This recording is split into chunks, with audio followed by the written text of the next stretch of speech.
My friends, tonight we begin the process of putting Kentucky first again. For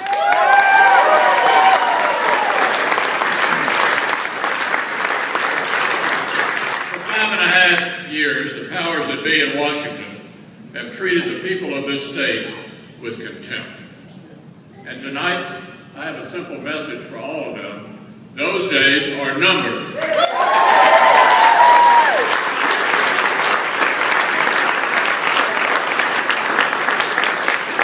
A while ago, I spoke with Matt Bevin, congratulated him on a hard-fought campaign. Matt brought a lot of passion and tenacity to this race, and he made me a stronger candidate. A tough race is behind us. It's time to unite. To my opponent supporters, I hope you'll join me in the months ahead and know that your fight is my fight. Let's have a big hand for Matt Bevin.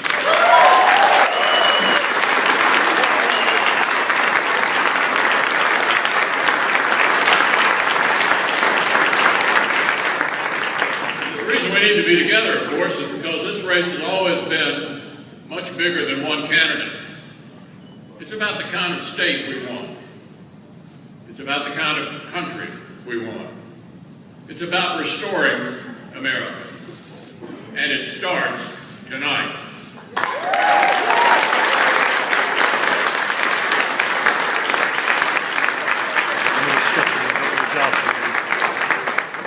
So happy to be joined tonight by my wife,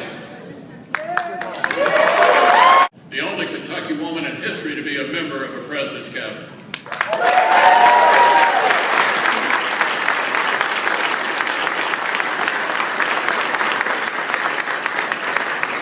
My wife is not just an American success story, she's an inspiration.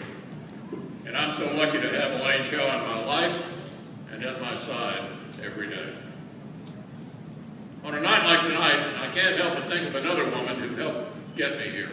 And that was my mother. My mom and dad were wonderful people, and they were wonderful parents. When I was 2 years old, I contracted polio. It was a frightening diagnosis in those days, but my mom responded with uncommon determination. Never forget. I've tried to bring that same determination and tenacity to every cause I've taken up on behalf of the people of this state. Whether it was fighting for folks who'd been exposed to radiation at the uranium enrichment plant in Paducah, or doing battle with left-wing extremists who want to destroy our coal industry, I learned this from my mom. The only way to fail in this country, the only way to fail, is to die or stop trying. Fighting for the causes and principles I believe in, I never let up, ever.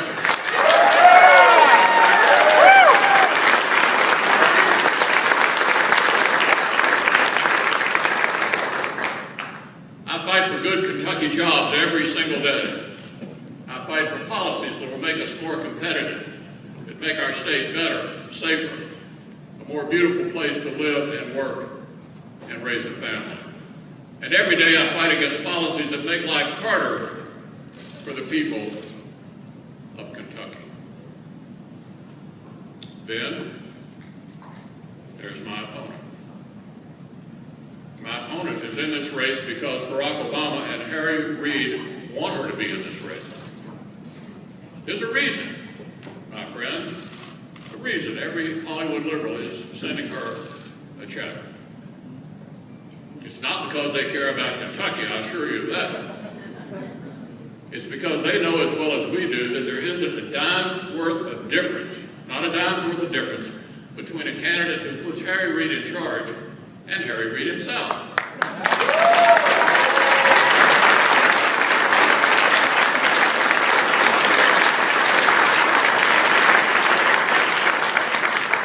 A vote for my opponent is a vote for a guy who says coal makes you sick.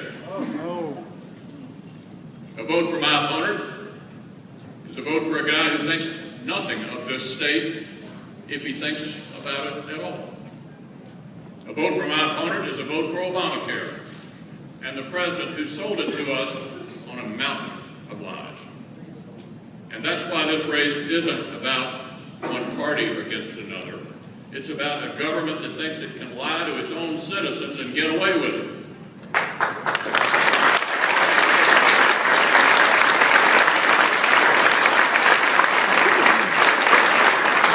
It is about holding the people who've done this accountable. They think they can get away with it if they just push ahead. They can just make it through the next news cycle or through the next election. Well, I've got news for them. The American people have had enough, and they're running out.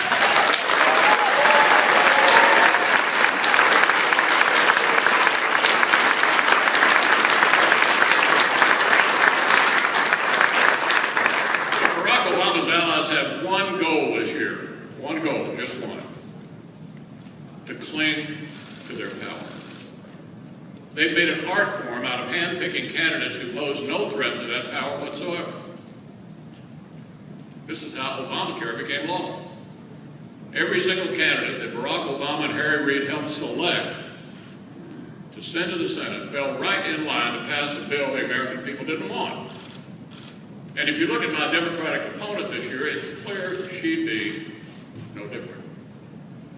She's a partisan's partisan who's been practicing party politics since she learned to talk. I mean, let's be honest. Anybody who learned politics at the school of Jerry Lundigan will not be a model of bipartisanship.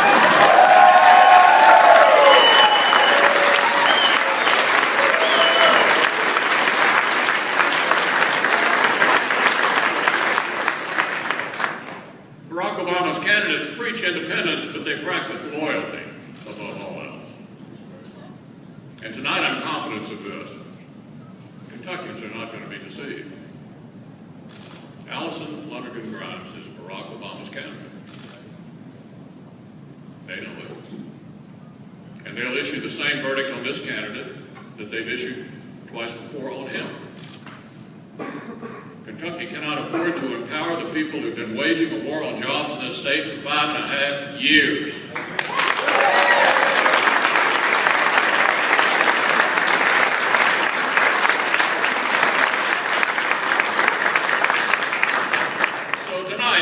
Every voter in this state to help us win this race and put Kentucky first. The people who handpicked my opponent are not on your side. They don't care a whit about Kentucky. Let me tell you what I'm talking about. Earlier this year, the Obama administration tried to tell us we couldn't raise the water level down at Lake Cumberland because they thought it might disrupt the natural habitat of a minnow called the dusky-tailed darter. They wanted to keep the water low, throw people out of their jobs, and ruin one of the most popular tourist spots in the Commonwealth, all to help a 2-inch fish. 2-inch fish. Now, believe me, this is the only time I know of that anybody's ever tried to save a fish from too much water. I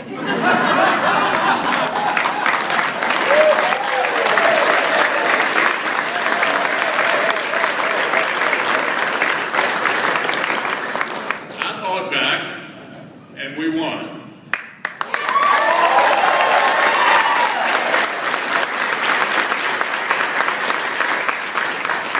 And I'll keep fighting this and every other attempt by the Obama crowd to tell Kentuckians how to live their lives. Send me back to Washington, and Kentucky will always have a champion in the Capitol.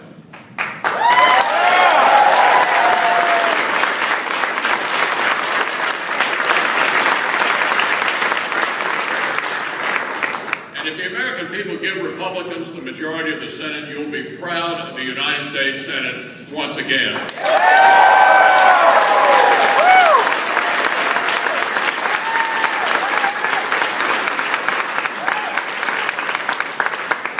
I'll never say one thing and do another. I will restore the Senate as a place of high purpose. I will carry out my office with dignity and respect for the people of this state and this country. These are the values I learned as a young man in Kentucky, and I intend to practice them. When I travel around the state, I can see it in people's eyes, the feeling that Washington just doesn't care about people like them. They view people as an obstacle to overcome rather than someone to help. The government is working against them, not for them. So the question before us tonight is, how do we change that? How do we get America back on track? We can take the reins of power away from Harry Reid and make this president accountable.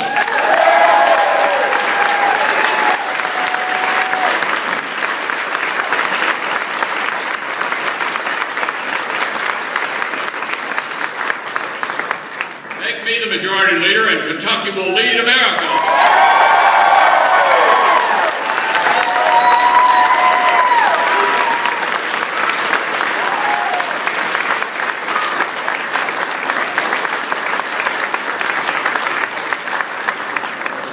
Put this son of the Commonwealth in charge of the Senate, and I will take this crowd to task.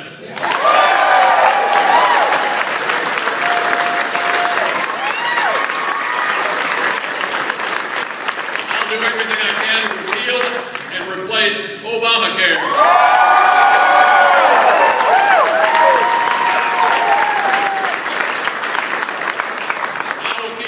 Judges who are rewriting our laws from filling up our courts.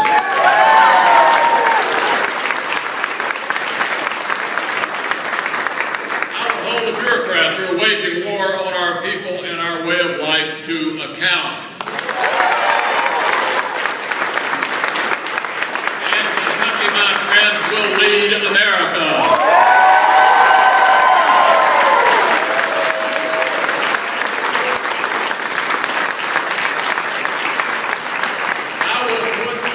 Of working and middle-class Americans ahead of the liberal interest groups. I'll make the people of this state proud. And Kentucky will lead America.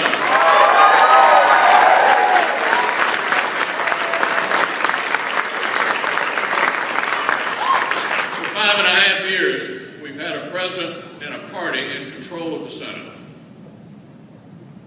It doesn't care what you think. But tonight, we begin the work of changing that. I stood up to this president, and if you make me the majority leader, I'll make sure that in the last 2 years of his presidency, he is forced to think about the people of Kentucky, what he's been doing to them every single day.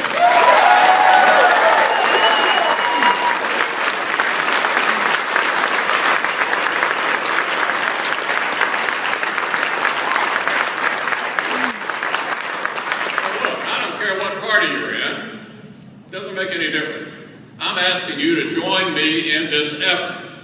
And when the pundits and historians look back on the last 2 years of Barack Obama's presidency, and they try to explain how an administration that started out so extreme was finally made to listen and to do the people's will, they'll say it started right here in Kentucky.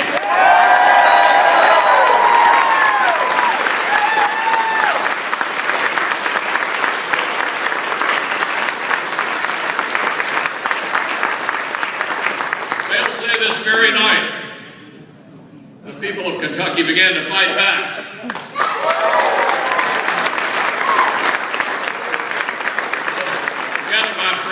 Together, my friends, we will renew this country, and it starts this evening. Thank you all for being here.